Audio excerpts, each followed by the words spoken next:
Today's guest on the reality-based podcast is John Burke. John is the author of a phenomenal book that I read lately called Imagine Heaven, and John is an expert in near-death experiences. Some of you may have noticed I've mentioned this topic a few times recently because I have been in a massive wormhole trying to understand this entire topic. And if there's anybody who is going to shed some light on this for me and whose brains I want to pick, it is John Burke, one of the world's foremost experts in this topic. We talked about evidence for the afterlife. We talked about what heaven actually may look like. Also, what hell may look like. And remember, if you'd like to listen to the audio version, you can find the reality-based podcast on Spotify, Apple Podcasts, and YouTube Music. And if you do get time to leave me a 5-star review, that would be greatly appreciated. And if you're watching on YouTube, please don't forget to like the video and subscribe to the channel.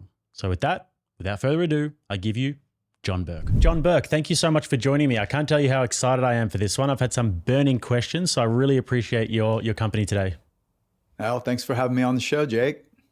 No, it's a real pleasure.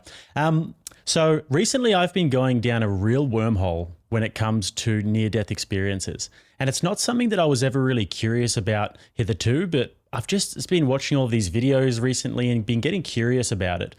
And I think the reason why is because I've been thinking about the concept of death a lot and how that resonates with people in their lives and how it makes people act and how different the world might be if the fear of death were alleviated and how different people are when the fear of death is alleviated within them. So there's lots of topics I'd love to get into with you today. But first of all, for the people who are new to your work, Imagine Heaven is an absolutely phenomenal book. Absolutely could not take my eyes off it. Tell us a little bit about how you came to this and what the story is behind the book. Yeah, I came to it kind of in the similar way you were just describing, a little bit kicking and screaming. I was an agnostic. I didn't believe in Jesus. I thought probably he was just a legend. I heard, Jesus, Son of God.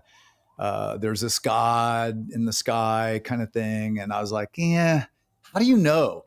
So I studied engineering and I worked as an engineer. So my brain has always been like that, very analytical, kind of on the skeptical, cynical side a bit. Got to work on that sometimes.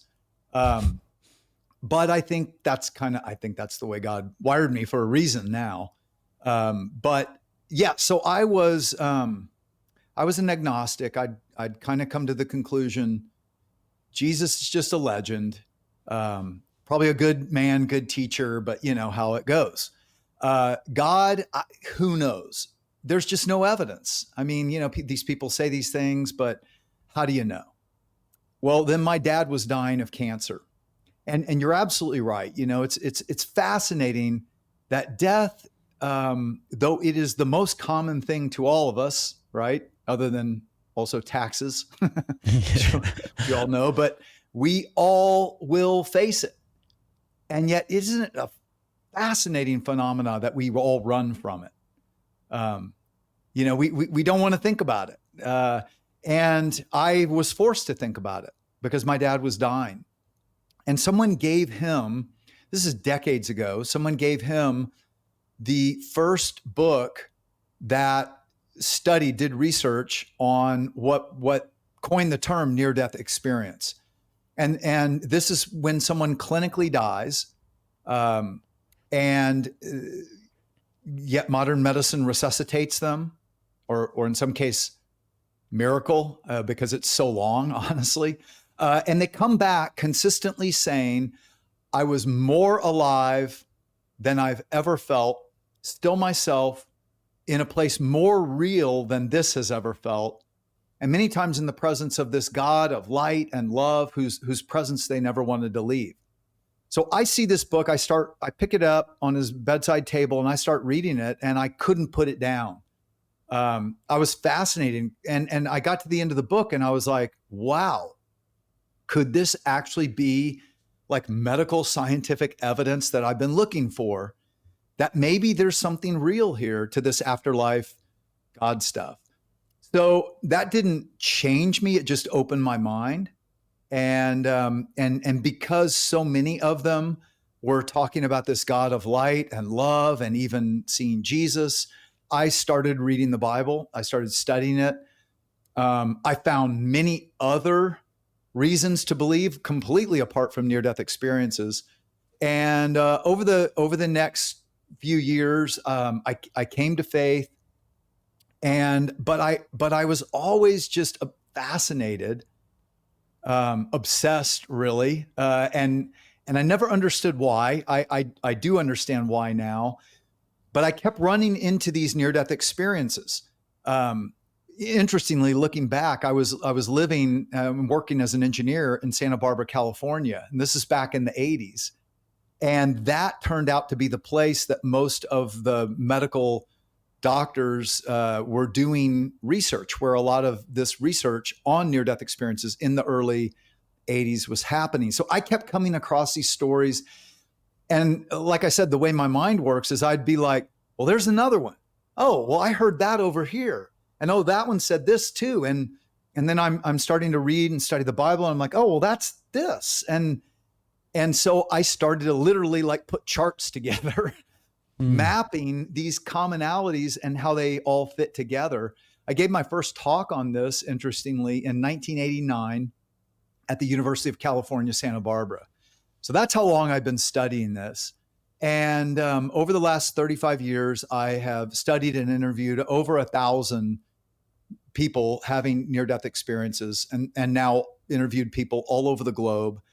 And I also went from a career in engineering into ministry, really to help skeptics like I was, and to help people who kind of struggled with the whole faith thing, understand the things I had learned, but also know how much it can make a difference in your life, because it has in mine. So in 2015, I finally wrote Imagine Heaven. And in Imagine Heaven, I was trying to show these about 40 commonalities that I've been able to map of people having these near-death experiences. And again, what I really focus on is clinical death. Like they have no heartbeat or no brain waves. And sometimes for minutes, sometimes for hours. And even with hospital records verifying that they were dead for hours, and yet they resuscitate. And there are about 40 things that they commonly report on about this experience of this world to come. And in Imagine Heaven, I'm mapping these 40 things that I believe God's been revealing through the scriptures all along, and I show where those are. But I take these all these people that I've studied, and I let you hear it through their eyes and see for yourself how the experience overlaps. And I mean, I think it's kind of like you're taking a journey into the world to come. And so it's kind of wild because it kind of reads like sci-fi a little bit. Yeah. But exactly. At the same time, when you look at the evidence, it's like, oh my gosh. I mean, that was my response anyway. Like, yeah, we'll have to see this. Oh, I mean, what a fascinating path to go down in terms of career, because you talk about tackling the big questions. I mean, this is one of the big questions that everybody thinks about. And I think perhaps some of the reason why we don't have more research and more people buying into this is because maybe people just don't want to think about death so much. And maybe people have an idea there could be an afterlife. I'm not going to think about it right now. If it happens, it happens. But maybe that's why we don't really get that much study into this, because people don't want to think about it so much. Well, I agree. We fear what we don't know, and because we don't know, and I find most people, including people of faith, have a really horrible view of the life to come. You know, they would say all the right things, but when they really think about what it's going to be like, it's like, well, I don't know. I'll be this wispy. It'll be ethereal. You know, disembodied soul. Just kind of floating around on clouds, listening to harp music, or, you know, people talk about it'll be an endless worship service. And I was a pastor. That sounds bad to me, you know, like just, but here's the thing you have to understand. Anything in this life forever in our minds would get old. And there's some reasons for that. And I go into that too. I mean, our timeline works differently. on this side, then time works on the other side. And that makes a big difference for everything we experience. Right. Yeah. And that was a really interesting part of the book when you're talking about time itself and how we think of time as a linear process, but really time in heaven could be, they could be perpendicular and you could enjoy the moment more. And yeah, it was fascinating. Obviously, you explained it so well, and I've just completely butchered it. But I'm interested about some of the objections that you get, some of the common objections, because one that springs to mind is that I've heard people say when they've had near-death experiences or when they've died that they haven't had a near-death experience and that it's just blackness and they died and came back after however long and that it was just darkness. I've heard one or two people say that just in passing throughout my life in interviews or what have you. Have you interviewed many people who have had that experience by any chance? I have run into people who have had that experience. Yes. And this is, I'll be honest, this is after studying this for, 35, 40 years now, I still have questions. I think that's been one of the things. It's quite honestly one of the reasons it took me 35 years to start writing about it, because I had so many unanswered questions. And to come at this, you have to be willing to enter into a lot of mystery. It's not just all, black and white certainty. There is a lot of mystery. And so I've had to come at it with that. But what I've found over time is things have started to take shape and make sense, but make sense many times in analogy. So I don't know why many people who clinically die, only about 20% come back saying they had a near-death experience. So I don't know why that is. I wish I did, but I don't. But I have an idea. I have two theories that I'll just throw out there. One is that what these people commonly say is one of the last things that happened in this experience is if they were in the presence of God, which about half were, God says to them, your purpose on earth is not fulfilled yet. You have to go back. So we have a purpose here. And, even if you don't understand it, and we get into that in the new book, Imagine the God of Heaven, but even if you don't understand it, you really do have a purpose. And there is a way to fulfill that. And so part of what they come back knowing is that their purpose, they need to tell what they've seen and they've heard. In some cases, God tells them, go and tell what we've showed you, what you've seen and what you've heard. So part of me says near-death experiences, I believe, are a testimony of the reality of the life to come, heaven and hellish experiences and God's reality. And they're happening all over the globe and they're common. Millions of them, which is one thing people don't realize. And so that's the purpose of them. Now, another theory might also say, and I write about this in Imagine Heaven, or I talk about some medical doctors, cardiologists, who actually brought people back from hellish near-death experiences. So as they are shocking their heart, they come to and they're saying, you gotta save me, doc. I'm in this horrible place. Like they are in a horrible state. And they say, I'm in hell. This one cardiologist who himself was not a believer, not save him. I'm totally blanking all of a sudden. Dr. Rawlings. So he was a cardiologist and he's shocking this guy. And every time he's trying to put a stent in, and every time the guy comes back, he's saying, I'm in this hellish place. You got to save me, doc. You got to save me. And he's basically like, hey, shut up and let me just save your heart to work. I'm no preacher. And anyway, about the fourth time, the guy is so troubled when he's coming back, and he's saying, do something, pray for me. And this cardiologist is like, I don't pray. What? But he just kind of leads him in this just kind of really simple, God, if you're real, forgive me. And my life's forever on the hook for you. Just some kind of crazy prayer like that. Well, the guy finally stabilizes. And this cardiologist, Dr. Rawlings, is just like, he's troubled because of what just happened. And a week later, the guy comes in for a follow-up visit and he asks him, what was this place you were in? And describe this hellish place you were in. And the guy didn't remember any of that. So he had blanked all of that out.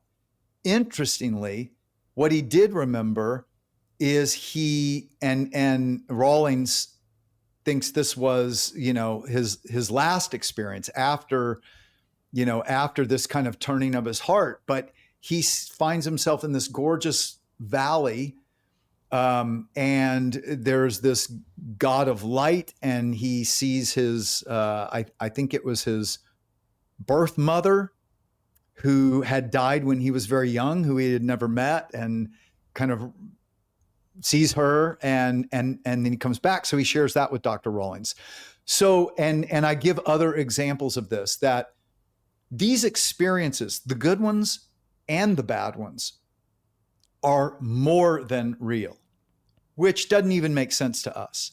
But that's what near-death experiencers commonly say, is that life is the real one. This is just a shadow. And as a result, if it's been a hellish experience, they have PTSD from it. And some, even like severe trauma, maybe block it out, block the memory. So, that's one theory. Right. Well, one of the near-death experiences that I remember the most harrowing that I've ever listened to was one guy who was dying and his wife was in the room, and then he left his body and he's standing in the hospital room and he hears these voices telling him to come outside, and they're saying his name, come with us, come with us, come with us. This is Howard. Oh yeah. Howard who? Howard Storm. That's the one. Exactly right. So yes. Yeah, I write his story in the Hell chapter on Imagine Heaven. Yeah, and it's fascinating because I talk about how you've got to distinguish between what people report and how they interpret what they report. And the reason I say that, and that's why I've studied thousands of them, and I continue to. Because all of them are dots of data. And if you don't take all the dots of data together, you may be missing something. So for instance, Howard, he's an atheist. He's a tenured professor. So, when you're tenured, that's the ultimate. You can't be fired, right? He's an atheist. He's on a tour in France. His lower duodenum ruptures, which means he's getting poisoned in his gut cavity. If you don't get surgery within 5 to 8 hours, you die. It was Saturday in France. They couldn't find a surgeon. 8 hours later, he dies. Now, he told me, I went from the worst feeling of my life to suddenly I'm standing by my bed and I feel wonderful. And this is common. He said, not just with 5 senses, but I had these extra senses. He said, I felt like Superman.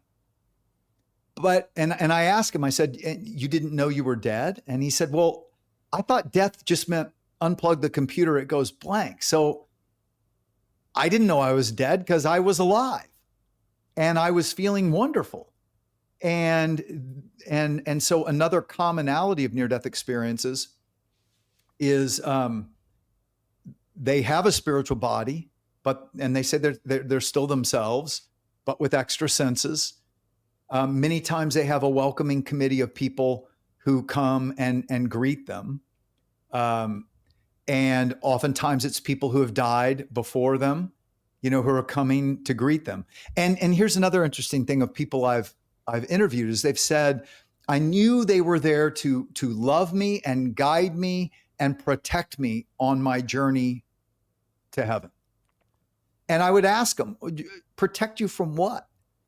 And consistently, like the spine surgeon who had a near-death experience, Mary Neal. And she said, I don't know. Protect me from what? I just knew intuitively they were there to protect me. And I heard this again and again and again. Now, hearing Howard's story, it makes you realize, okay, there's reality on the other side. There's a real spiritual world, but there's also truth and deception, just like we experience here. Interestingly, this welcoming committee, Jesus talks about that in Luke chapter 16. He says, use your worldly resources to make friends in this life so that when it's all gone, they will welcome you to an eternal home. Wow. And this is consistently what near-death experiencers experience, this welcoming committee. Well, Howard did too. They were these people in the hallway of the hospital saying, Howard, we're here for you. Come with us. He's like, I need surgery. I'm dying. Oh, we know all about you. We've been waiting for you for a long time. Don't you want to get better? Come with us. Really nice people, all that. Okay, so imagine if Howard had been resuscitated at that point, the way he would have interpreted the life to come. He would have said, hey, I was an atheist. I lived a horrible life. And he told me that. He said I wasn't faithful to my wife. I wasn't good to my kids. I had a horrible relationship with my father. I basically lived to build monuments to me. That's what he told me. And he said, but hey, it's all good. He would have interpreted atheists go to heaven. They're these nice people. It's all good. But that's not what happened. So he follows these people, and you can read the whole story and imagine heaven. But basically, they lead him and deceive him, and he ends up in this blacker than black darkness. And this is common of hellish experiences. Jesus called it the outer darkness, where there's weeping and gnashing of teeth. And in this place, he starts to realize they're deceiving him, and he tries to get away, and they begin then to what he called play with him. He realized they were having fun, but they started to hurt him, hit him, bite him, tear, everything you can imagine. Imagine the worst prison scene on earth, and everything that someone could do to another human being to just eviscerate them in every way. And, many times when I've interviewed him and talked to him, he's a good friend now. He said, I pressed for details, and he said to me, I can't go any farther. He said, I had PTSD for many years from this. Wow. So it's real. It's realer than real. And I even, I write about in a whole chapter on suffering, because of course, this relates to the question that, so many people who have turned from God say, if there's a loving God, how in the world could he allow such suffering?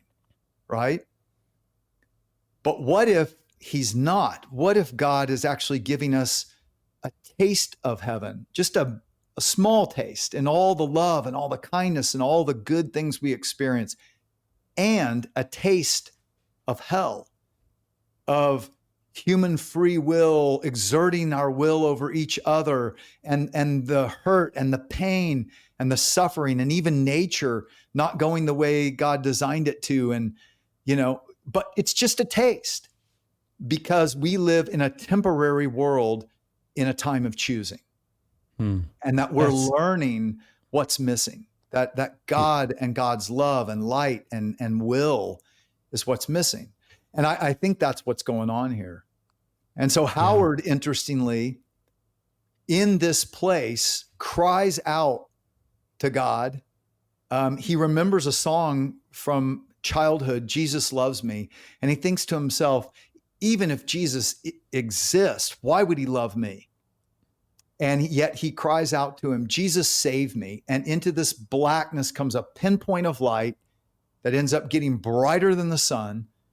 Again, this is a commonality with near-death experiencers. And they experience this God of light brighter than the sun by 1,000 times, they say. They say, if I had been in my natural body, my eyes would have just been eviscerated. But this light was mesmerizing. All I wanted to do was look at it. I mean, I have Hindus from India and imams from Rwanda and people from Australia and Singapore, and they're experiencing the same God. They describe the same characteristics.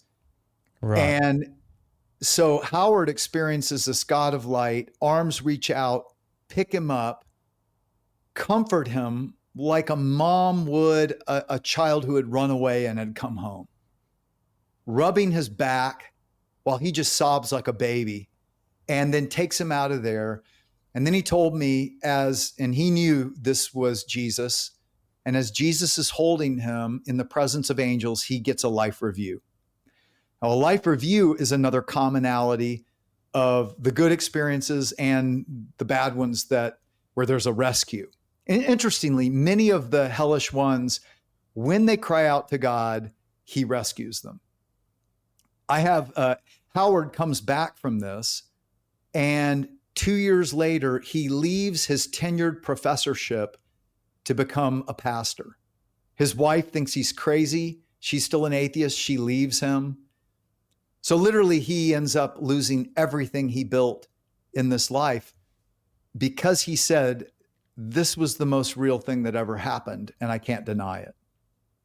I think it's so fascinating to think about it the way that you just said in terms of the problem of evil, because it's something that is like really lies at the heart of Christianity. And it's one of the most common objections from atheists is, why would God allow all this suffering? But when you do think about it in that sense, that you get a glimpse of the good and evil, and you get like a microcosmic look at the spiritual battle that exists outside of the world while we're in the world, it actually begins to make a lot of sense. When you think about hell and the notion of hell, I think in the Bible, hell is interpreted as separation from God. Do you believe that? And do you believe that that's, I mean, I don't want to ask how many people go there, like what's the split? Is it sort of 60-40, 50-50? But do you believe that that is what happens to people who separate themselves from God in the afterlife? And is there a way back if you do that and then you die and you're there? Yeah, let's take one at a time. You might have to remind me of the second one. Sure, no worries. Yeah, so I think, it's very interesting. C.S. Lewis is one of my favorite authors. He was an Oxford scholar, literary scholar, came to faith in Christ late in life. He said, kicking and screaming, dragging his heels, but the evidence convinced him. And he interestingly said he thinks that the gates of hell are locked from the inside, meaning people lock God out. It's not God putting them there. And so in my new book, Imagine the God of Heaven, I actually have quite a few near-death experiencers who God showed them both a hellish place and a heavenly place.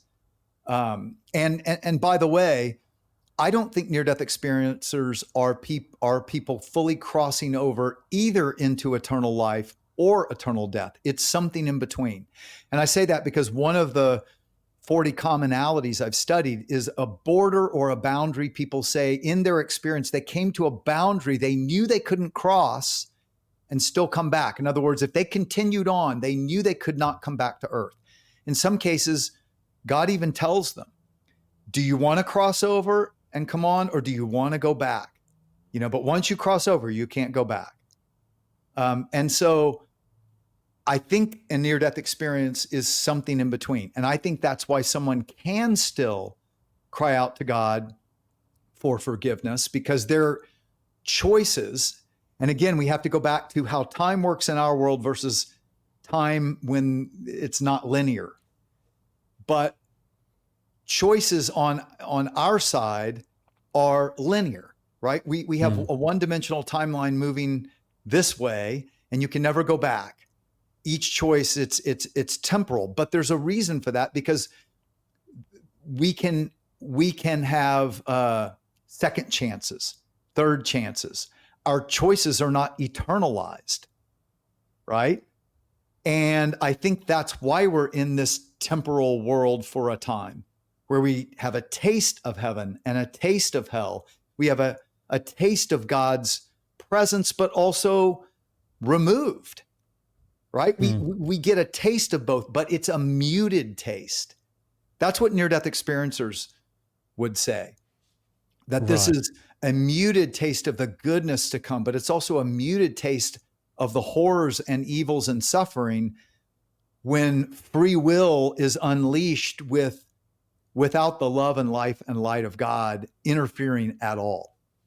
So I think that all ties into a lot of these huge questions of, if God is so loving, why would he allow so much suffering? I believe, and I write on this,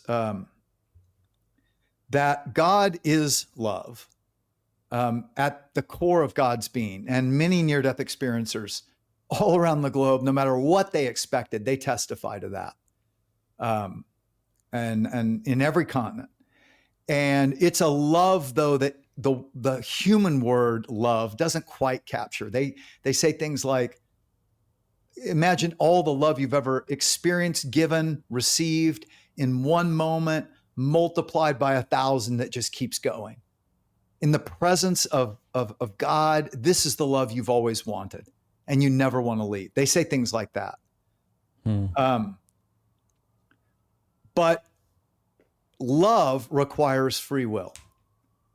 So just philosophically, if you think about it, I can't buy your love. If I love someone, I can buy them gifts, but maybe they love the gifts but don't love me. How do I know? I can't force your love. I could put a gun to your head and say, love me, and do this and do that, but we all know that's not real love. Love has to be free. And so if God is love, which is what the Bible tells us, and Jesus said he came to demonstrate the love of God for all people. If that's true, well, then God created us as free-willed creatures for his love to be able to love him back. But that means that God, in some senses, chose to limit himself to create free will creatures that could choose against his will for a time. And that's the important part. So I believe Earth is us living in the knowledge of good and the knowledge of evil for a time. And it's a time of choosing. It's a time of choosing, and it's a time of learning. I go into this in the chapter in Imagine Heaven about angels, but angels apparently are just another created species. On Earth, we've chronicled 2 million species that the Creator has created. But we find hundreds of thousands of new species of animal every year. They think there are about 7 million species created that we haven't even discovered yet. They're there. So we're talking about an incredibly creative Creator, right? And I like to use an analogy to help all of this make sense.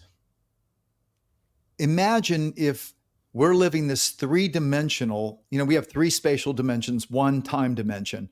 But imagine if we're living on a 2-dimensional flat black and white painting in your living room.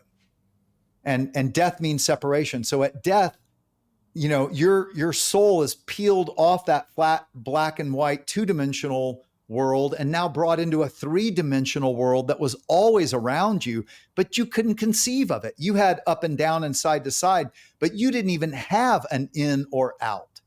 You don't even know what that is or where that is. And so now you experience something more real because your 2-dimensional self is now in 3 dimensions, and you're experiencing 3 dimensions. And then imagine being resuscitated in your flat black and white world, and you're trying to describe 3 dimensions of color, but in black and white 2-dimensional words.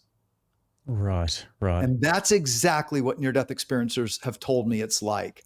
That when your soul leaves your body, you are entering a world of extra dimensionality that we can't conceive of, but it's all around us.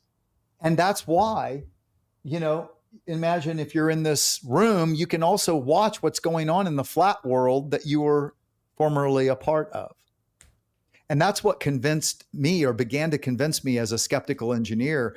because so many of these near-death experiencers say initially they're out of their body, but they're above their body and they're watching their resuscitation. And the things, the details they were able to describe when they resuscitate, they should not have been able to know. They had no brain waves, in some cases for hours.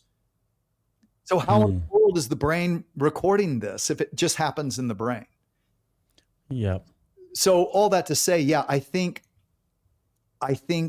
God is allowing what we see as horrific suffering and evil and all that, but he is also present through love, through kindness, through goodness, through beauty, through, all the things that are shadows of the life to come, light and beauty and the things that give us life. God created them. He thought them all up. Every good thing we've ever experienced is only because our Creator made us to be able to experience these good things. Right. But if we choose to reject God, he doesn't force us to come into his kingdom where his will is done. And that's the whole thing, is that when we cross over into eternity, how will we continue to love if we don't at least have the possibility of still having a free will that chooses either to love or reject God? Right. Yeah. That was actually going to be one of my next questions. I was going to ask you about the notion of love itself. And if all we know is love in the eternal, and if we don't actually know darkness, if there is no pain, if there is no suffering there, then how will you actually know what goodness is and what joy is? But if you have the worldly experience, then that kind of answers that. But another thing that I really wanted to talk to you about was the notion of purgatory and ghosts, because the only supernatural experience, I think I've had two supernatural experiences. One of them was when I was at a yoga class, like a breathing technique class. I really thought nothing of it. And then I saw my friend get possessed by a demon. That's just pretty, and he tried to fight me and everything. But another one was when I was younger, I had a really intense ghost experience. So I was going to the funeral of my grandpa's ex-wife in Brisbane in Australia. And I was sleeping in her bedroom, and she was kind of a creepy old lady. And there was this photo of her that the moonlight would shine on that was just above the bed there. And it was one of those photos that always looks at you, which was just creepy in itself. And then, and then at nighttime, we were just lying there, my brother and I, my older brother, and then we heard the door just slam open, and we were like, what is going on here? And then we heard high heels walking on the tiles, and then we heard the tap turn on, and all these creepy things kept happening. We shut the door, and not like the wind would blow it open, like as in it would slam open. And then so we left it open, and then it would start slamming shut. And then the next day, my dad, skeptical accountant, not a very religious man, although, he was like to me, that's obviously, you kids are just telling stories. And then the next night he came and slept in the bed with me, and the exact same stuff started happening the entire night. Oh. So just through that experience, I think to myself, how is it that a spirit can have that sort of physical effect on the world? Because in my mind, there is no other explanation besides that. And she was quite a troubled person. So I think that there was some sort of, it reminds me of the notion of purgatory and an unsettled spirit who hasn't found the light. This is a big question. And I'll be honest, this is one of those that I have on the shelf that I'm going to research a lot more. But I think it does all fit together. So I've been swirling around the topic, but so keep me on track if I start to go squirrel, sure. Rabbit down a hole. But here's the thing is, the Bible tells us that God created not just our millions of species, but a species in this other dimensional world and realm called angels. Now, angels is a pretty simplified term as well, because they're seraphim, they're cherubim, they're other creatures that I've had near-death experiencers describe that are like, again, God, the creator, if there is a God who created all this, very creative, right? And so I believe angels, if you believe the Bible, and in my new book, Imagine the God of Heaven, I'm going through not only these experiences of people all over the globe, but how they all align with what God's been revealing through history, so you can see how all the pieces fit together. So I'm making some leaps for those still skeptical and cynical listening out there. I understand. If you read it, I think you'll see why I go there. But all that to say, I think angels were also created outside of our realm of time. So I do talk about 2-dimensional and 3-dimensional time. And if there's even, I don't know what it even means, eternal time, but when our decisions aren't just in a linear, I can make a decision and be sorry for it and change my mind and change because time is moving in a linear fashion. But what about when there's another dimension of time that at each point of my timeline, there's another infinite timeline, and then even a third dimension of time, so you can experience from one point in time all that second and first dimensional time. I mean, it's like boom, right? So, but the point being that apparently angels also had a free will. And what the Bible reveals is that there were angels in an eternal state that chose their will over God's will, and that hell was created for them. In other words, hell is the only place where God gives the free will creature what it wants if what it says is, I don't want you. I don't want you or your will ruling my life. My will be done. I know what's best for me. Which is a fascinating thought because we've all had that thought. Oh yeah, big time. I know I have. Like, man, if I let God in my life, he's going to screw it up. Like, I know what I want and I know what's best for me. And, and I think that is the root of all evil, quite honestly, is that simple thought, my will be done because God doesn't know and I know best. And there we go. And so we've all gone there, that's the thing. So I think that hell was created where God says, okay, I will stay out. My love, my light, my life, all the goodness that I desired for you, I will leave you to your own will. And interestingly, like I said, like Howard and others who've had these hellish experiences say it's dominate or be dominated. It's like the worst prison scene you can imagine. And so in that sense, yes, I've interviewed near-death experiencers, and I've got multiple ones in Imagine the God of Heaven who say that the people there were, it saddened God when he showed them these people separated from him, separated from his love and his life and his light. The sadness, like this one woman I interviewed, Erica, who was a nurse who had a near-death experience. And she said she's in the presence of God and feels just this love and understanding and knowledge and life review and all this. And then he shows her a vision of earth being engulfed in flames. And she realizes my children are down there, and she has a panic attack because she's like, my children. And then he shows her a vision of hell, and she's feeling this overwhelming like sadness, like she would feel if all her children were just ripped away from her, in death. And she realizes that God is letting her experience the way he feels over his children choosing to reject him. And not just her, but multiple people who have said the same thing. They felt the anguish, the moaning of God over those he loves and created to be his children, basically giving them the Heisman and saying, stay out. But it's a reality. Now, you asked me about redemption.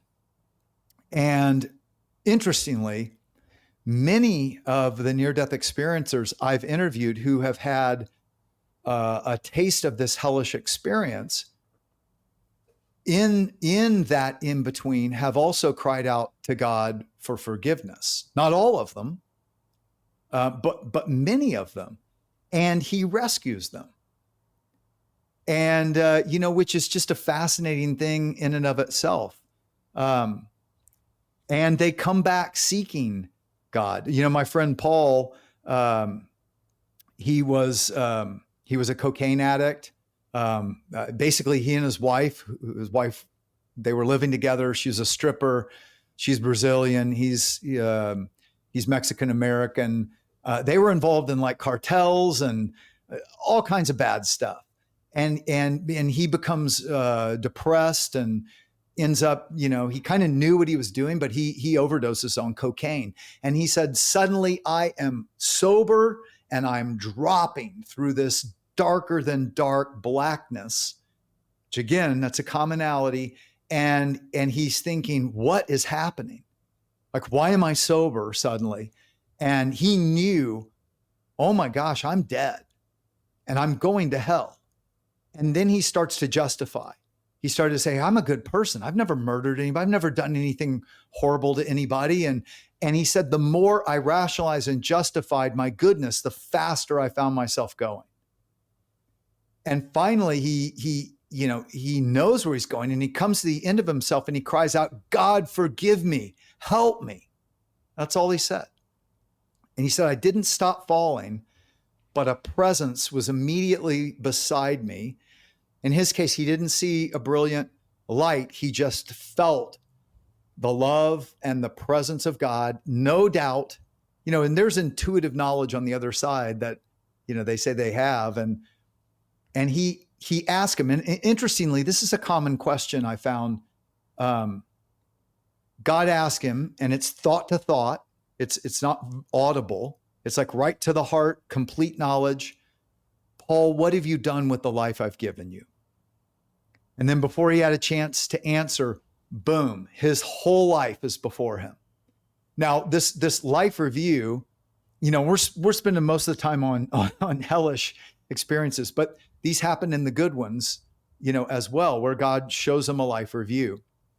And because time on the other side works differently. Interesting, Peter, one of Jesus' disciples, in 2 Peter 3:8 says, to the Lord, a day is like 1,000 years, and 1,000 years is like a day.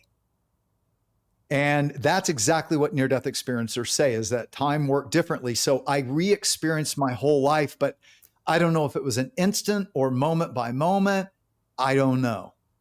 But they relive their life, and what they commonly say is that the emphasis was on relationship, not so much accomplishments, though you kind of see the whole thing, but they come back saying two things clearly, and this is all over the globe. God is love, and what God cares most about is how we treat one another, how we love one another, how kind we are to one another. And in this near-death experience, and many of them have said, I saw each instance and this relational interaction, and I remembered what I was thinking and feeling like I was there, but I'm also watching it kind of a 3D panoramic replay, but I was also able to experience what the other person was thinking and feeling as a result. And in many cases, they're seeing not only their good and their bad actions, they're seeing the ripple effect that has through humanity. I mean, just think about that. And, again, it's exactly what Jesus said. He was asked, what's the greatest commandment? Matthew 22. And he said to love God with all we have. That's first. But the second, you can't separate from it, is to love your neighbor like you love yourself. Keep those two and you keep all the commandments. That's what near-death experiencers are saying. And then Matthew 25, Jesus says there's going to come a day where everyone will stand before the King of the universe. And he'll say, when you didn't do these things, you didn't do them to me. When you did these things, you did them for me. And, and he said those who are right with God will ask, well, when did we do these things? When did we clothe you or feed you or visit you in prison or, serve you in some way? And God will say, when you did it to the least, in other words, the least important person, when you did it for them, you did it to me. Now, fascinatingly, back to Howard real quick, when he's having his life review after this hellish experience, he's experiencing this life review, and he said, I could feel the joy that Jesus felt, like replaying. He gave one example of when he was a kid. He was a teenager, and his little sister lost a pet and was crying in the middle of the night. And Howard got up and went in and just held her and hugged her. And he said, I see this replaying, and I feel the joy of Jesus. And he said, and then the other scenes of my life, when I was, and Jesus showed him things that, seemingly would be unimportant, like when this one student came into his office, and the student was heartbroken over a breakup.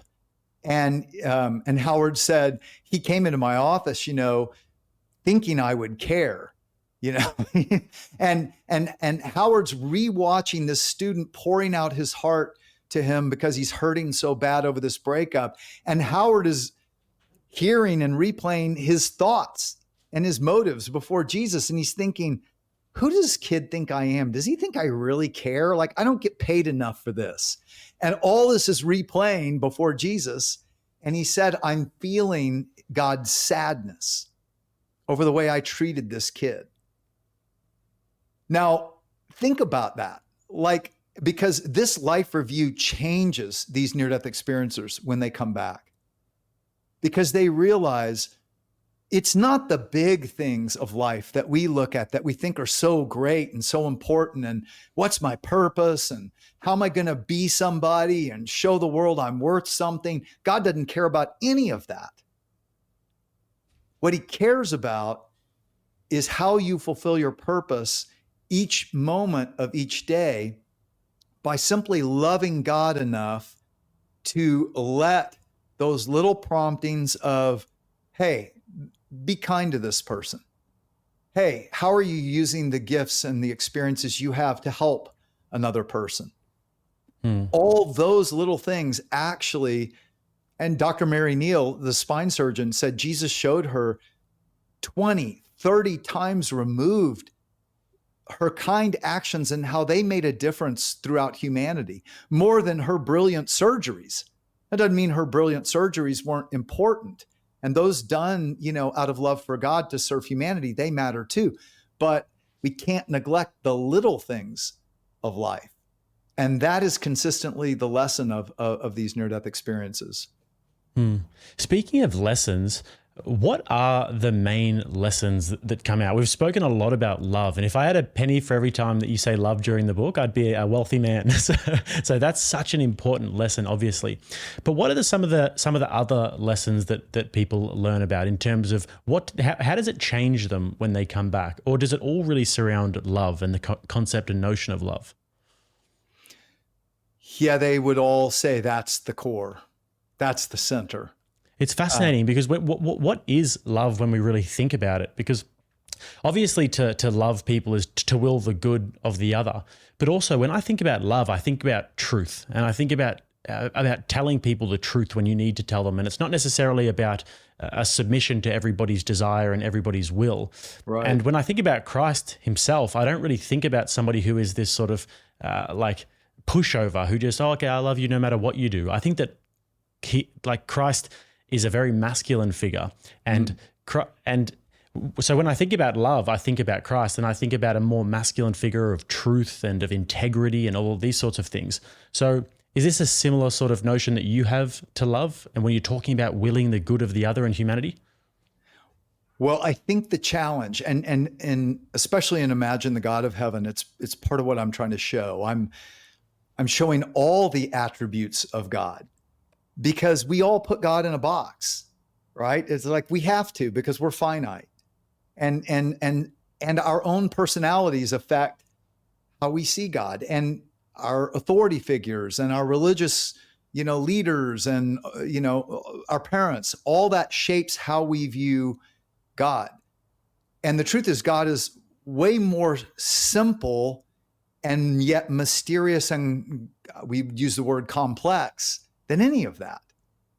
So, and here's why I say that. I'll give you an example. So, for instance, in this life review, people will commonly say, and this is one of the things I struggled with for a while as a pastor, is near-death experiencers would say, I'm reliving my whole life, but God is not judging me, and God is not condemning me. God is just unconditionally loving me and supporting me. But I was condemning and judging myself. I was my own worst critic, my own worst judge. Now, some came back and interpreted that as, well, see, the whole problem is we just don't love ourselves enough. And just, whatever is good for you, you just need to do and do. Well, no, I think they're missing the whole lesson, because God is the perfection of love. Because what he's doing, and I'll use an analogy, one of the hardest things when parenting, and we have 2 children, grown adult children, and 2 grandchildren now. One of the hardest things in parenting is when kids do wrong, to not get so upset that you remove your love, but the other is to not, quote, love them so that you don't love them enough to actually care about them enough to help them not do something that's going to hurt them or hurt others. It's a great analogy. Yeah. And it's both and. It's not either or, but we don't have perfect love that holds, grace, which gives unmerited favor and forgiveness, and truth feel like polar magnets in our world.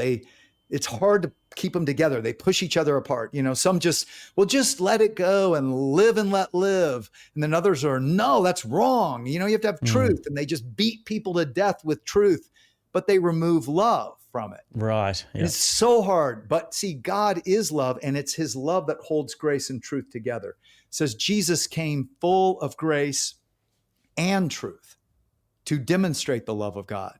And that's exactly what you see in the character of God during these near-death experiences in the life review. Because consistently people say, like Santosh, this Hindu manufacturing engineer who, he thought when you die, it's nothing, right? Or maybe you come back as another life form. It's not what happened. This brilliant God of light takes him. He describes perfectly the holy city of God, just like John did in Revelation 21. Never read the Bible, okay? He sees hell, describes it as this outer abyss that if you go there, it's hopelessness. And then he turns and he sees God now in a human form on a throne, which he looks into his eyes and he says his eyes flash like lightning. Well, he's describing the risen Jesus, and he later realized he was seeing God in the form that we can understand, in a human form. He also saw him in just this brilliant, like brighter than the sun light. But when he looks in his eyes, he said, suddenly all the sins I had committed, even the ones I had forgotten, flash before me. And he realizes, I deserve that abyss.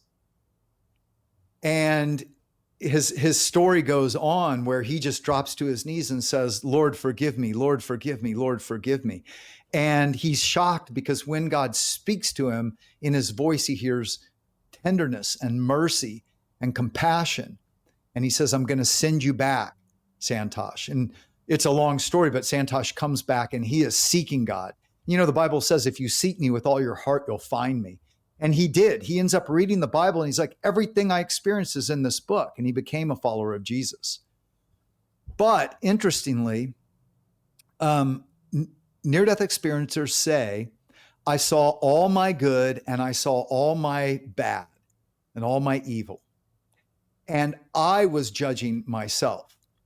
Now, some interpreted that as, well, see, God is just love, and we're just too hard on ourselves. But actually, Jesus said, by your own words will you be acquitted, by your own words will you be condemned. So all this still fits the scriptures. John 3:16, everybody knows God so loved the world. In other words, everybody, every person of every nation, that he gave his only begotten son, that whoever believes in him would not perish, but have everlasting life. But what they don't know is the next verse. For Jesus did not come into the world to condemn the world, but that the world through him might be saved or set right with God. And that's exactly what they're experiencing. They see their good and their bad. They can't hide from the truth. Their own words either convict and condemn them or acquit them. Acquit them how?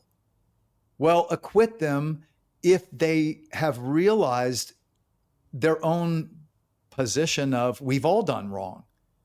I mean, and I've heard people say, well, not me, I'm a good person and blah, blah, blah. Well, and I ask them, okay, have you ever said, I'll never, but you did? And they kind of chuckle and go, well, yeah.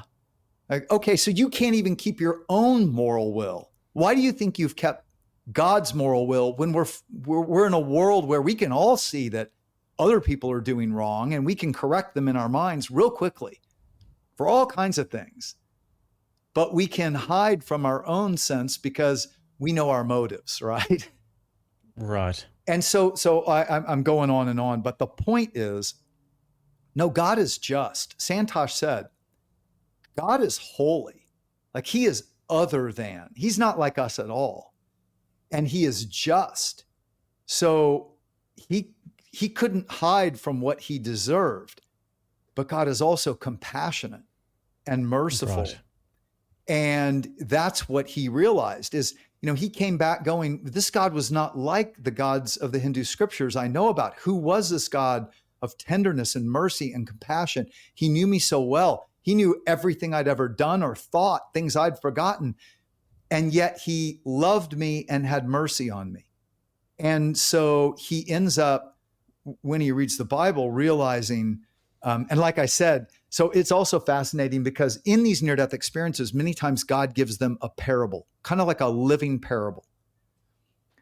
So with Santosh, he perfectly describes the holy city of God, this high-walled, beautiful, gorgeous walls, thousands of miles long. He said, your eyesight is telescopic on the other side, which at first I thought, well, that's not biblical. Well, actually it is. In Revelation 21, John says he's taken in the spirit to heaven and he's up on a very high mountain and he's describing the exact same holy city of God Santosh described in the same way, but he could read the names on the foundation stones. How? If he's up on a very high mountain. And yet near-death experiencers commonly say, one of the things about this new spiritual body is we have senses beyond our five senses and, powers beyond these powers. And Paul said that in 1 Corinthians 15, our bodies are buried a natural body. They're raised a spiritual body. They're buried in weakness, but they're raised, and the word he used is duname, the Greek word for which we get dynamite, in power. So in new power. So yeah, I believe that God is the perfect embodiment of truth and love. And his grace and his compassion and his mercy comes from his love. But I write a chapter in Imagine the God of Heaven of God's justice. And, I point out that we want justice to be done. Like just show me someone who hasn't been wronged and their first reaction is, this is wrong and it needs to be made right. Right? Yes. When we're wronged, we want things to be set right. But hey, in this world, many times they're not. Murderers do get away with murder. Liars and deceivers, and all kinds of people do all kinds of wrong, and they seemingly get away with it. And, Yeah. and what is it in us that intrinsically feels like that's not right? I think it's a Because natural law. well, but It's something that's built within us. but if there is no God, Yeah. then this is just evolution, and that's the most natural thing is deception, good Yeah. and evil. So why do we have a problem with it? Well, It's because actually, I think deception and betrayal is the seventh layer of Dante's Inferno. yeah, The Divine Comedy. It's just deception is the worst possible thing, but you're right, because it is natural.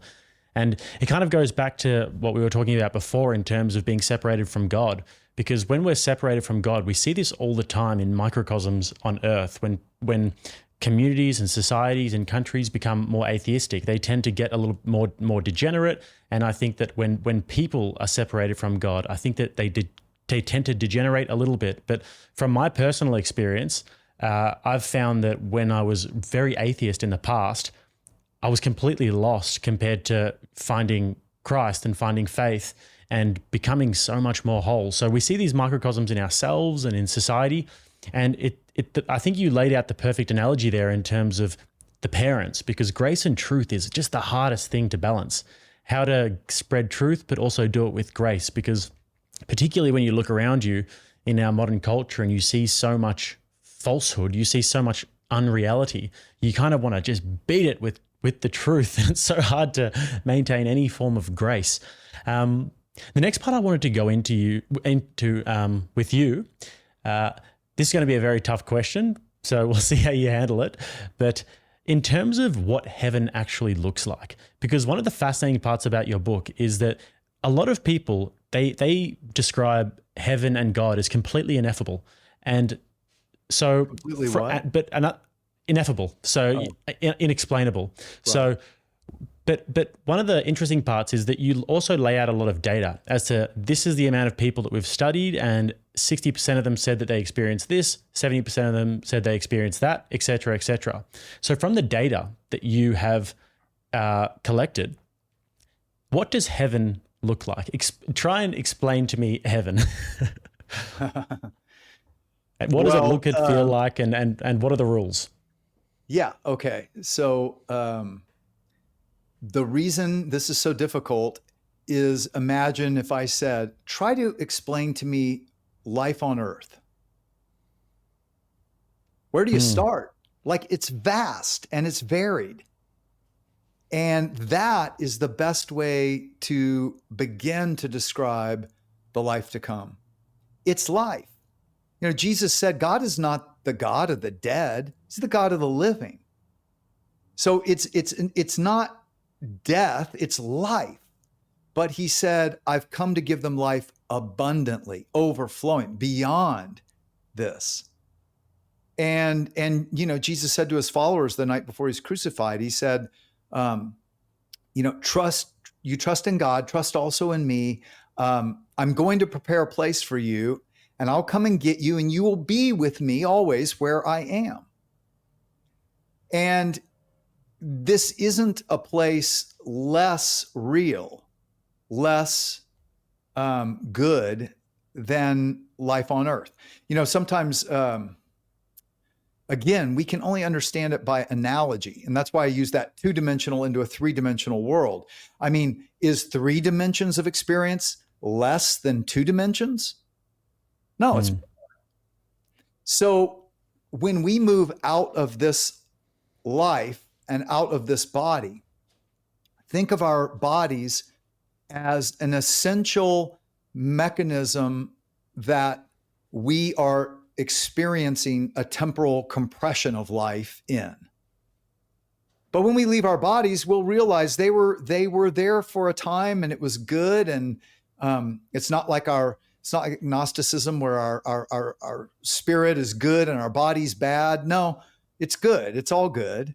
But we can only express ourselves through our bodies on earth. But when we leave them, we are still ourselves.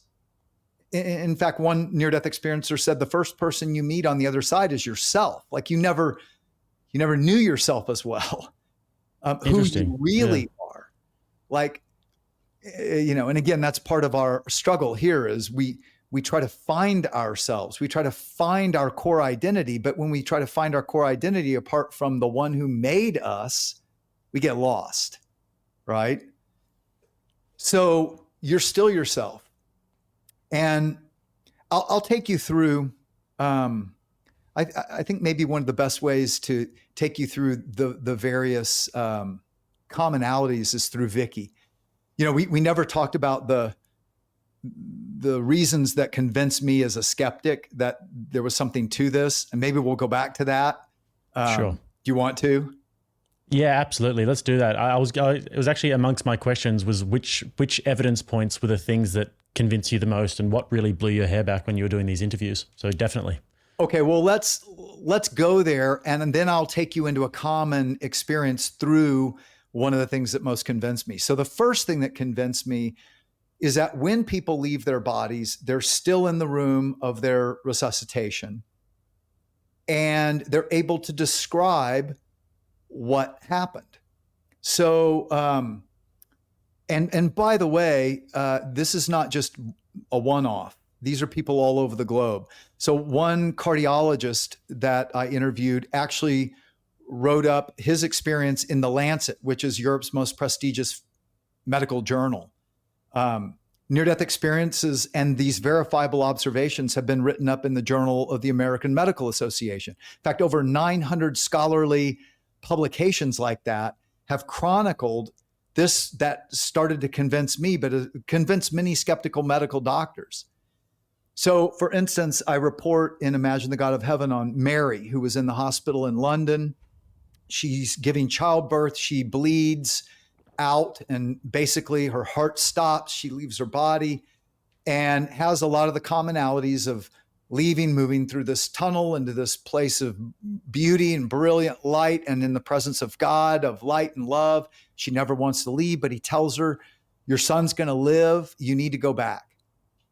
As she's coming back into her body, she passes through the ceiling, past the top side of a ceiling fan. This is in the 90s in London, still had ceiling fans in hospitals, and she sees a red sticker on the top side of the ceiling fan. She comes to, and she's telling all the nurses and doctors of this incredible near-death experience. They all think she's psychotic.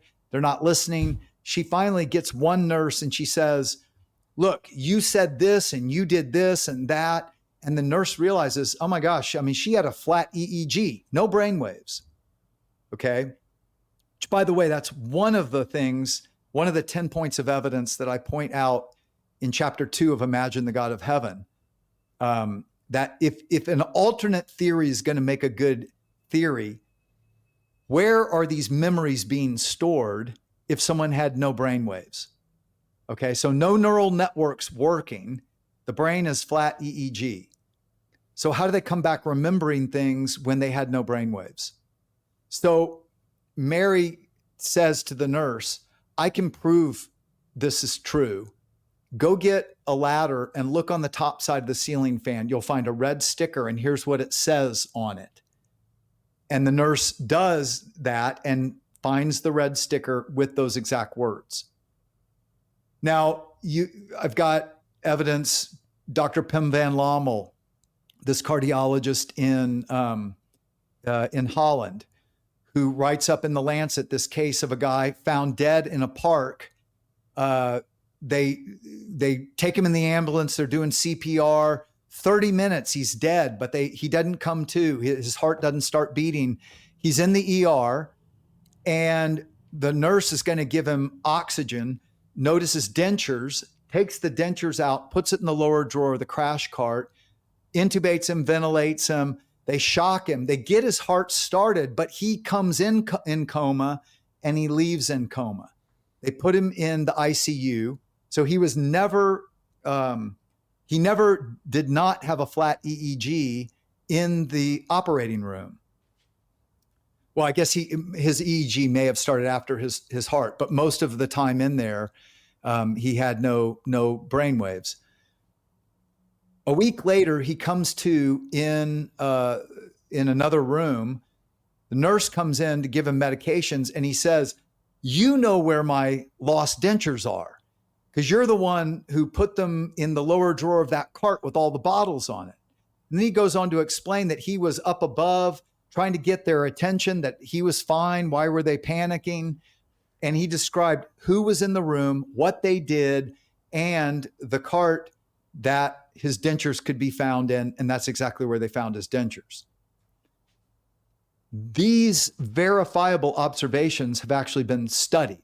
So this is evidence. If people are saying these things and you can go and check them out, this is verifiable evidence.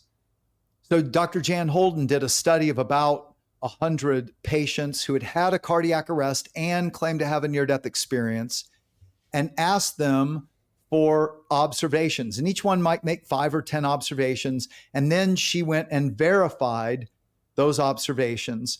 She found that of near-death experience observations, 92% of them were completely accurate. 92%. Another 6% were mostly accurate, maybe some missing details. Only 2% were inaccurate, turned out to be one of the patients. Now, that was compared to a control group of people who had cardiac arrest, but did not claim to have a near-death experience. And they were asked, what do you think happened during your resuscitation? And they were like 20% accurate, like they were just guessing, like what they'd seen on ER. So verifiable observations ground these experiences in our reality. Again, it's like a third-dimensional person watching a two-dimensional world. So that's the first one. The second one is that when people blind from birth have a near-death experience, they can see. And they report all the same commonalities of sighted people in their near-death experience, even though when they come back to Earth, they can't see still. So I'll give you Vicky's example, because she also gives a lot of the commonalities of the full-blown experience. So Vicky's 22, blind from birth. And by the way, people blind from birth, they don't dream in pictures. They don't have any mental pictures. They don't have that sense at all.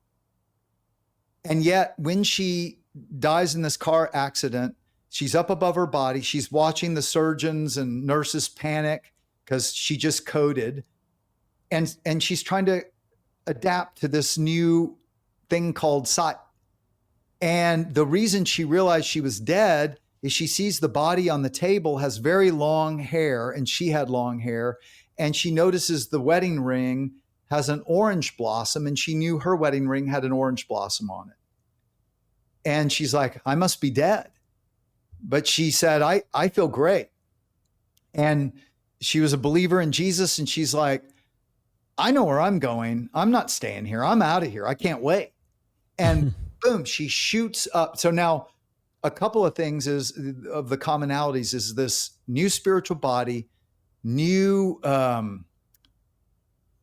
abilities to experience sight, telescopic sight, communication that's thought to thought, heart to heart, pure, the ability to travel in new ways.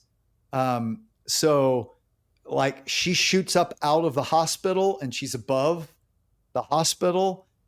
She's seen the cityscape around her for the first time. She's able to report all these things. Another near-death experiencer who is blind from birth, Brad, that I'm actually talking to this afternoon. He was up above his body and watching as his roommate, because he was 8 years old and in the home for blind children, panics because he hears him die and gets up and is trying to get out to get some help and keeps running into things. And he saw all that and was able to later report it. So these are commonalities, and travel is a commonality. Now, many times people say this, it's almost like a portal, like a tunnel opens up, and they travel through this tunnel. And sometimes they say it was black. Sometimes it has color. Sometimes it doesn't. Interestingly, Vicky and Brad talked about colors. And all these colors. Now, that's another commonality is sighted people say there were colors far beyond our color spectrum.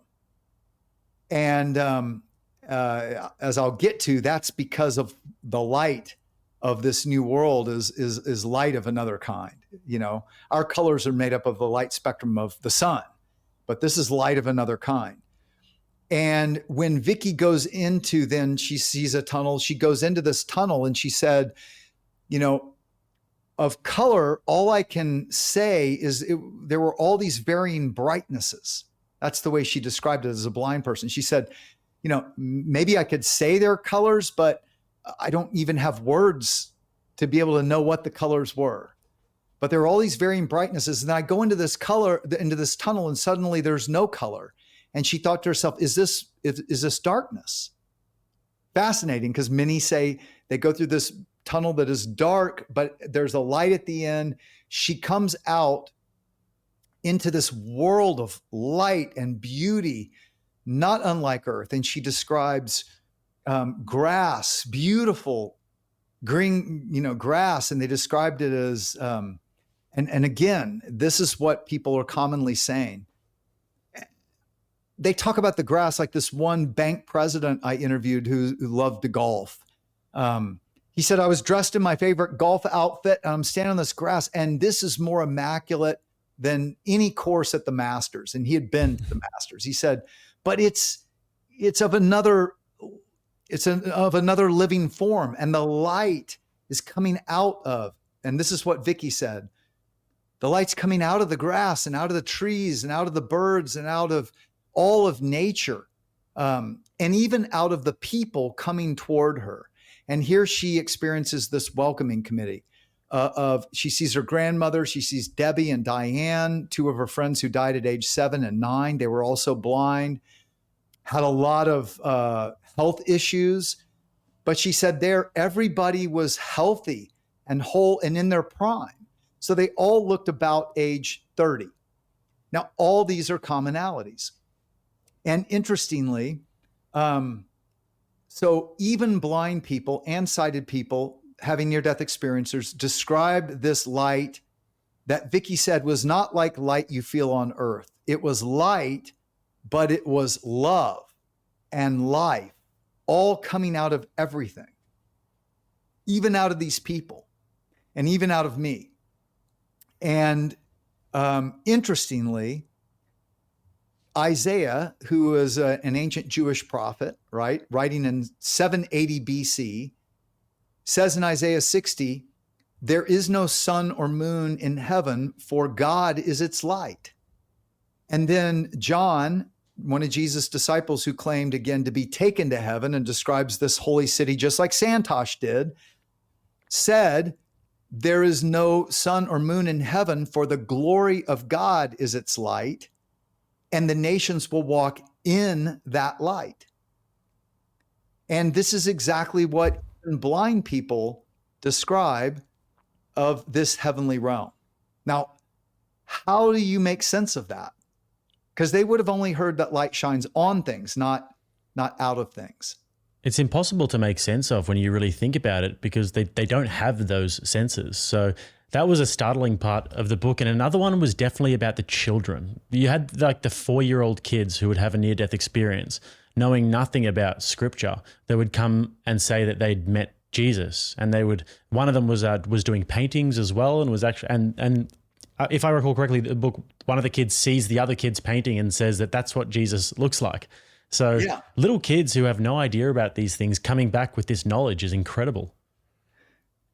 It is. And that is, you know, so verifiable observations started to convince me. Blind people seeing the same things and things they shouldn't have seen on Earth. And why would a blind person say that, you know, I mean, Vicky then, so first of all, she sees this welcoming committee. Jesus talks about that in Luke 16. He says, use your worldly resources to make friends so that when it's all gone, they will welcome you into an eternal kingdom. And this is the welcoming committee people talk about. Jesus in Matthew 13 said, then the righteous will shine like the sun in their Father's kingdom forever. Well, Vicky says these people coming toward her have this light coming out of them, but the light is love. Well, if it's the glory of God, God is light and love and life. Interestingly, John says God is love. Jesus comes and says he came to demonstrate the love of God. And then he says, I'm the light of the world. Whoever follows me will never walk in darkness, but have the light of life. So it's this, and interestingly, Paul in Romans 8 says, we will share in the glory of God if we share in the sufferings. And so even as we suffer through this life, as we hold on to God and we don't deny him, but we walk with him and we try to love even through the pains and the sufferings, I believe we are creating capacity for how much we're able to share in and overflow in this light that is love and life. I mean, imagine all the love and life that created the good things of this life, but you're experiencing them coming out of you. We'll share in that. And I'll tell you, I interviewed this one guy, Wayne, in Australia. He's a lawyer. Sounds like an Australian, Wayne. And he said to me, when he had this near-death experience, he's coming toward this brilliant light. And in the center, he couldn't make out like a face or much of a figure, but he sees arms outstretched as if just waiting to hug him. And he's feeling his soul, his spirit, just overwhelmingly filled up with this love that is, he said, it's like ecstasy, like just ecstasy. And he thought, if I get any more, I think I'm going to explode. And then it starts to go down. And he thought to himself, I just thought that. I didn't say that. Did he hear me? Did he hear my thoughts? And then he thinks to himself, no, don't take it away. Give me all you've got. And then he hears a chuckle. So he hears a little laugh and it starts to fill him up more and more. And, this is the other thing about just the box we put God in. I mean, God is a being who is enjoyable to be with. Like the person who gets you the most, who you love being with the most, they're just a little bitty tiny taste of the one who created you and knows you and has been with you through ups and downs and thick and thin, everything. Wow. What a great way to put it. Whys of everything. Yeah. No, that's a fantastic way to put it. I mean, when you really think about the people who you love the most and who get you the most, and then you think about God and like you said, that he knows everything about you, it'd be such an amazing experience. And also, I remember you in the book, it says that Jesus has a good sense of humor as well, and that God has a sense of humor. And that's also quite interesting because heaven seems like more of a fun place like that. For those of us who are a little bit more adventurous and rebellious, heaven seems like quite a fun place. I mean, you can actually have laughter and play and all of these things as well. Absolutely. And that is where we limit God by putting God in a box and somehow thinking that this world that is screwed up, quite honestly, it's the free will creature trying to get my will be done in my life and your life. And by the way, God's life too. Like, God, why don't you do it the way I want? And well, then, and we give him the fist and we go our own way. Yep. This life is broken. So why would we think the life to come where God's will is perfectly done and all those who choose to want God to reign and rule, why would it be less? It's not going to be less. So interestingly, Heidi, and by the way, we've touched on several of the things that convinced me, verifiable observations, blind people seeing the same things, meeting unknown deceased people. So that little kid that you were talking about, multiple little kids having near-death experiences, come back telling their parents, hey, I met my sister on the other side. And they say, you don't have a sister. They said, no, she's my sister. And I said, well, do you mean your cousin? Because, you don't have a sister. No, she said she died in mommy's tummy. And they're like, what? We never told you we had a miscarriage. So, and, so meeting unknown deceased people is another one. But another one is 48% of people having near-death experiences. Again, every religious background all across the globe experience this. 48% experience the same God. Wow. And so here you have Heidi, who I report on, grew up Jewish, but her dad is an atheist and quite honestly, a very abusive man, and also a lawyer, but not Australian. So, but he had a mantra. He said to her and her two sisters every day of her life, there is no God. Your life is worthless. Jesus Christ is the biggest hoax ever perpetrated on mankind. Okay. Wow, sounds like a great guy. Yeah. Well, and quite honestly, as a teenager, he trafficked her to his clients. So not a great guy. Okay. Yep. We're talking evil. Yeah. But she always believed in God and she always prayed to God. And she went to God as a little child going through all these evil abuses. She felt like God was her true father there comforting her as she would pour out her heart every night and kind of giving her peace and putting her to sleep. At age 16, her horse, she rode horseback, steps off the side of a cliff, falls on her and crushes her. She shoots up 30 feet in the air. She's above her body. She knows she's dead. And then she experiences, and she said, I felt great. I just felt horrible that my sisters had to see me die like that. Then she sees a light over her right shoulder and she turns and looks, and there is this man of light in a robe with a beard standing there, but he is light, more brighter than the sun. And she said, I looked at him and I said, I know you. And he gets this huge grin. And she said, it was like this great reunion, because she said, I didn't say to myself, what's a good Jewish girl like me doing with Jesus? Why am I seeing Jesus? She said, no, I knew that this man was the God I had prayed to my whole life. Wow. Now, why? Why in the world, right? And then Jesus gives her a life review. And in that life review, she sees herself as a little girl praying at night, and she sees Jesus sitting by her bedside. So God was there comforting her, and he shows her that. And then he gets this huge grin on his face and grabs her hand. Now, remember, she's a 16-year-old and she loves speed. She loves riding horseback through the mountains.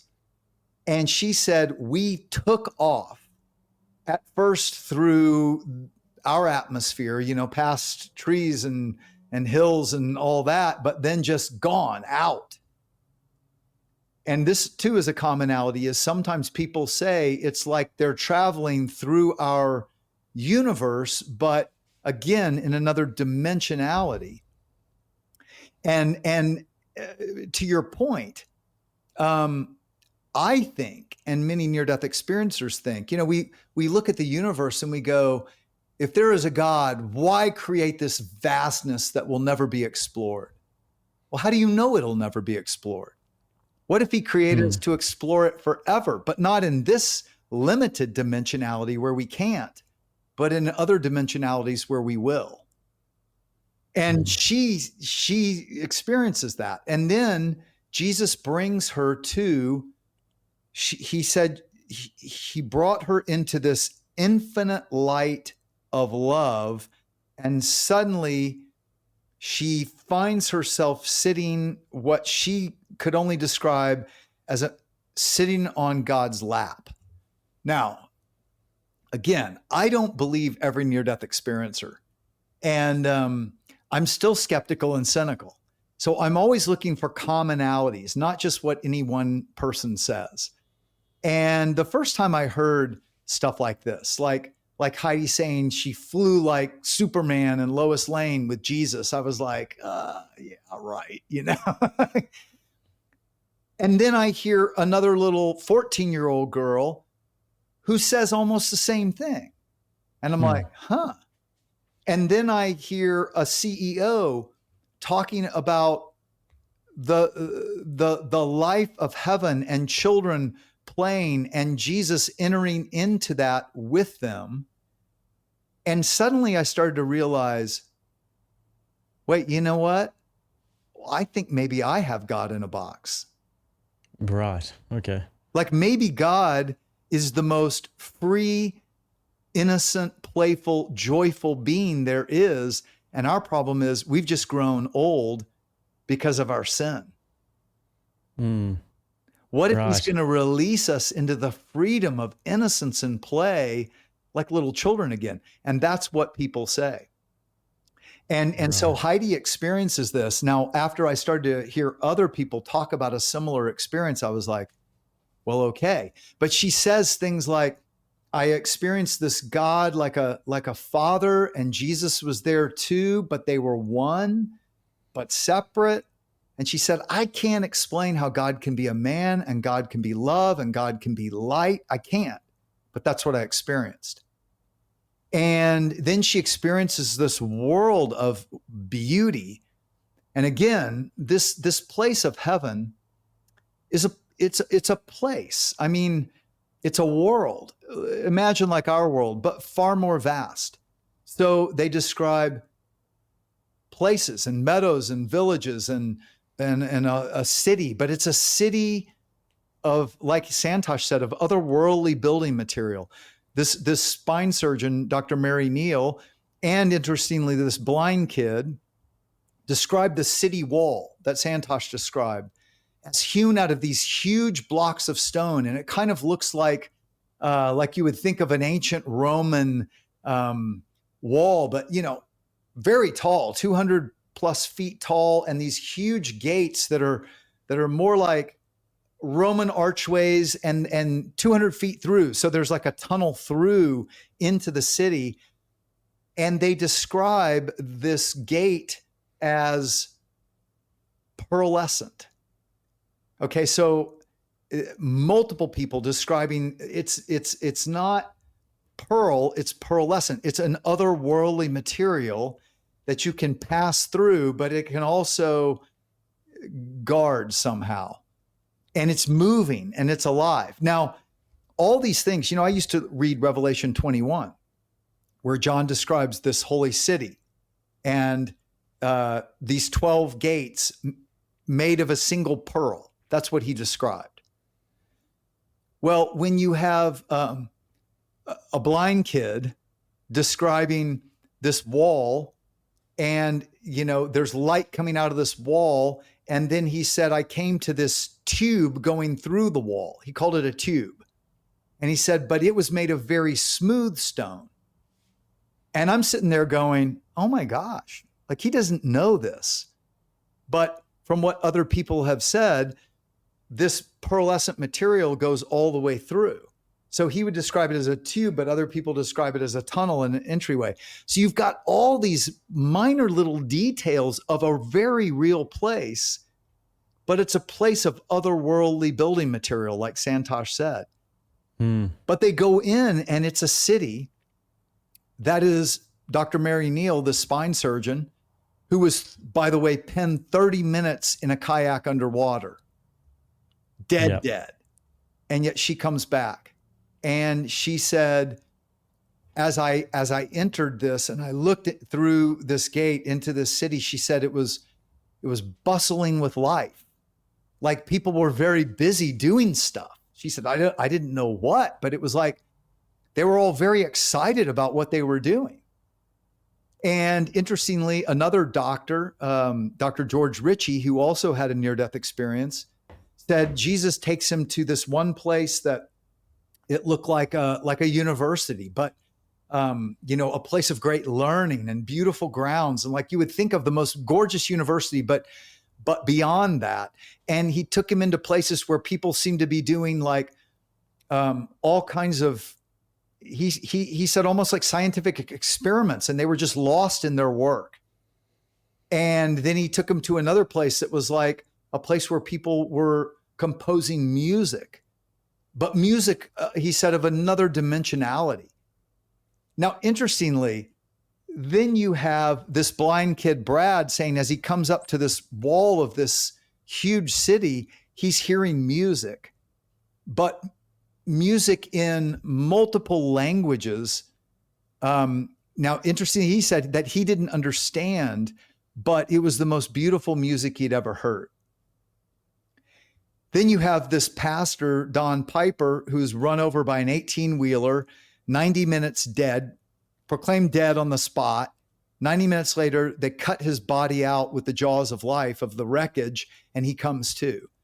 He says, coming up to these gates, he too has this welcoming committee, his grandfather. He wants to go in, but he's sent back. But he hears music, and he said, imagine hearing every genre of music from Bach and Beethoven to Queen and, rock or, anything we'd think of like that in multiple languages, all harmonized at the same time. So Wow. all these little details, and I'm just throwing out a few, right? They show us that this life to come is not going to be unlike our life.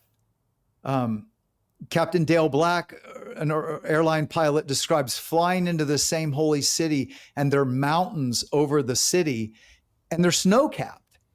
And I asked him, was that like real snow? He said, I don't know. It looked like it. And he said, but they were higher than the Himalayas, and maybe these are the very high mountains John is standing up on looking down. But this place is real and alive. We have work to do. We still have responsibilities. Jesus said this. All this is in the scriptures. He said, whoever can be faithful with a little can be trusted with a lot.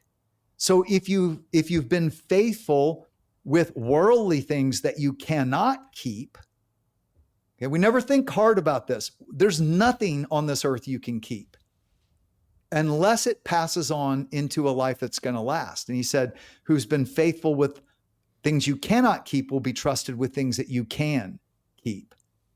And then he talked about some will be governing over nations, right? We will, I think the gifts and the desires that God has given us in this life, even the desires not fully fulfilled, I think we will be able to in the life to come. So there are many people who were great composers and loved creating music and didn't understand why, could I never, music was always a thing secondary to me, but it was in my soul. Well, maybe you're created to do that, but it's going to be more in the life to come, right? People who love animals will potentially be those who are stewards over God's animal kingdom. There's so much to come. Exploration, adventure, games, enjoyment, parties. So many of us, we think, oh, God's just a party pooper, right? No, Jesus, his last night on earth, he serves them wine. And he says, this is the Last Supper. And he says, I will not drink of this cup again until we drink it together in my Father's kingdom. Amazing. Wine? I think that the one of the amazing things that there's so many anomalies, and it's just like if we could just put that one block in place, the idea that there is an afterlife and there is a heaven, then everything would kind of fall into place. But people just reject it, and they're so eager to reject it. I have to respect your time today because I think you've got another interview coming up. But I'm just curious if you could sign off with just a minute or so of advice and wisdom through everything that you've learned for people and how to live their lives, and what are some of the greatest lessons you've learned. How would you summarize it? It's real simple. We make it real complicated. God is better than you've ever imagined. All the questions that we have on this earth, they're for a reason, and he's okay with us struggling through them. But at the end of the day, love is the reason for it all. And it's as simple as deciding I want to love God and I want to let God be God of my life instead of me playing God of my life and pretending I know everything and I know what's best. And, it's just exactly what Jesus taught us to pray. God, your will be done on earth, which can only start with me, just as it's done in heaven. And I think, I think God did what he did through Jesus so that every one of us could know that we can be forgiven of all our past sins and failures and wrongs, past, present, and even future. And the reason he does that is so he can be just in taking us back and loving us and walking with us, because we were created for God. So we can never become who God created us to be apart from relationship with God. So really it's that simple, is God wants us to just walk through the days moment by moment, seeking him with all our heart. And he says, if you seek me with all your heart, you'll find me. And he wants us to be assured that he is not the one who condemns us and shames us and judges us. He wants us to learn from our mistakes and become more and more of who he created. And it's really that simple. Amazing. John Burke, I'm going to have all of your links below. I really appreciate your time today. Stick around with me for just a second after, because I've got a few questions for you about my America trip. But thank you so much for joining me today. It's been great talking with you.